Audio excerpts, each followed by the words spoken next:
Well, here I am back at Cairns Airport for my regular trip down to Melbourne. It's just a couple of weeks into February, and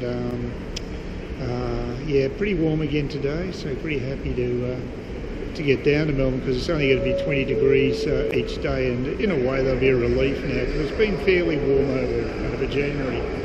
It's about the only quiet part of the airport around here, just going up to the Qantas lounge. I think this guy's coming down from it, but that's the first person I've seen going down that escalator, so it's pretty quiet around here, so it's a good spot to do a bit of a report. Had a bit of a nightmare morning before going, nothing to do with my preparation for the trip as such, but I wanted to buy myself a high-end camcorder, a Sony camcorder, which is very good in low light, has a big image sensor, so that means it's very good for low light photography. So I finally bit the bullet this morning and decided to buy it on eBay. Of course, you should never do that before you're about to travel, because something's going to stuff up, and of course it did. Every other time I've made a purchase through eBay, I've been given an option of debiting my credit card as opposed directly from my bank account, which has got virtually no money in it, the nominated bank account. This time it didn't give me that option, so basically seeing I'm actually was about to fly out, I had no chance of changing banking details, because that can't be done instantly on PayPal. So, and I didn't have time to transfer funds in, and that again would not be instant. The only option I had was to contact the seller and hopefully cancel the transaction. I mean, I wanted to get hold of this camcorder in enough time to familiarise myself with it prior to actually going to Vietnam.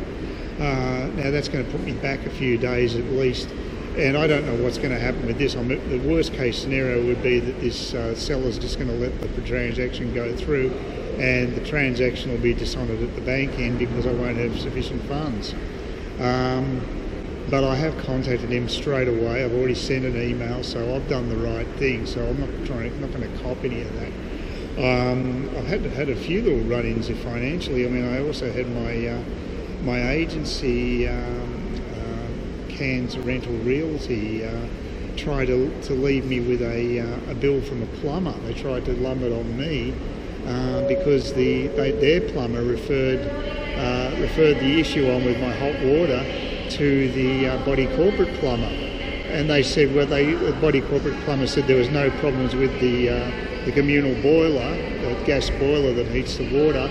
So they decided to just try to fob the bill off on me. I couldn't believe it. As a tenant, it's the first time I've ever heard of having to pay for anything like that. If you're a tenant, she tried to bluff her way into making me pay, but then I sent quite a long explanatory email to her saying it wasn't my decision to go to that particular plumber. It was your own plumber who referred them on, and so why should I be liable for it? I'm not an expert when it comes to plumbing. I had no idea. So she did respond positively to that, and then said, look, don't worry about it, you don't have to pay, and if you have any other issues with your hot water and blah blah blah. But I'm really upset the fact that she tried it on. There's no way I would have paid it, because there's no way a tenant should have to actually pay for that type of cost. I mean, if you've got an issue with something, it's up to them to have the experts come out and try to fix it. And how am I supposed to do that? So that was just the last week, and today I had that little drama with PayPal, which is not really good, and I mean it's going to be hard for me to find out what's going on. When I get to my cousin's tonight, I'll be able to check my emails and see whether there's been a reply. Although there might be something, I might be able to do that when I go to have my medical appointment. They've got Wi-Fi there, so that could work as well. We'll see. I don't know. Well, yeah, it's a shame about those PAs. It's very busy. This is actually Monday morning, so the airport's quite busy. And I'm glad I did actually get myself a boarding pass printed before I actually got here. The positive thing of that is, of course, you don't have to queue at the counter. It's pot luck which seat they're going to give me. They gave me an aisle seat, as it turns out, down the rear of the plane, which does actually suit me, so that's all fine. I don't like being in the centre of the seats, but you know, that's always a chance when you don't front up and wait at the counter. But it's only a 3.5-hour flight, so you know, I can cop that. I'm flying blind though, because I have no idea where my boarding gate is. It's presumably the same as it always has been, but I can't read the boards here. They're just too small. The print's terribly small. And it's probably one of the worst airports for information on departures that I've come across. They just don't look after people with poor eyesight. The only other one that comes to mind was actually Phuket Airport, which is also pretty ordinary. So that was that's I'm at the airport now, and that's what happened. I got my taxi. I booked a taxi again with Cairns Taxi. Got a local guy, so it was good that this guy was actually a local Cairns guy who basically, he looked like a bit of a bushie. He had a really, really bushy white beard, and he basically rattled off this CV of different jobs he'd done since the 1970s. It was just bizarre. Could not shut him up. You know, it's a classic sort of Cairns thing. If you get someone into a conversation, they just run rampant because you know, it's a fairly social thing as far as this is concerned. I'll find that here.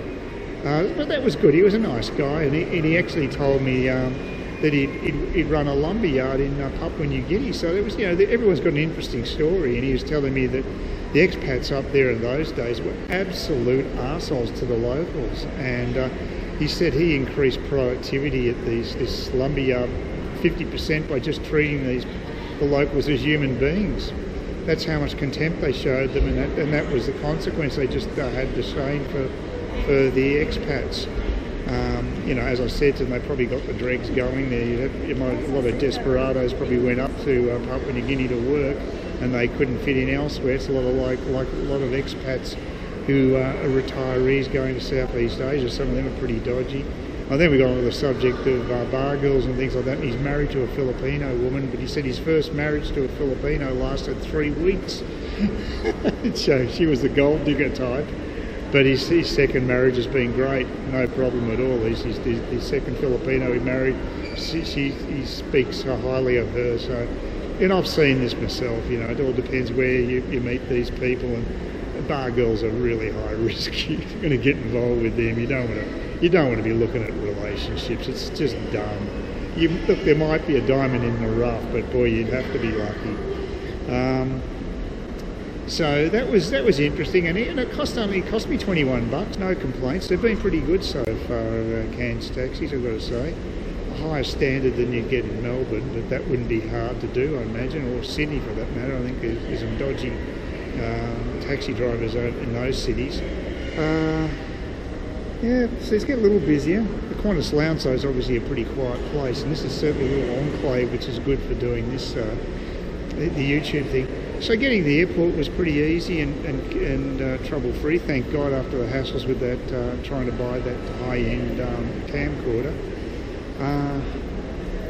And the only little glitch I had after that was when I went through the scanner for the people scanner, the little arch. It beeped, mainly because I'm wearing my new shoes. These are quite solid shoes that I bought at Williams Shoeman, and just I guess it's the bulk of the actual shoe that set off the alarm. Presumably they're worried about shoe bombs. That's something I can imagine, but yeah, I had to remove the shoes and had to have them scanned through separately. So luckily they're pretty easy to slip on and off, but yeah, that was pretty weird. It's all pot luck. I still wore my belt. That was okay today. No problems wearing the belt, but some places you go to, you have to remove your belt, so it's really hard to work out what the protocols are.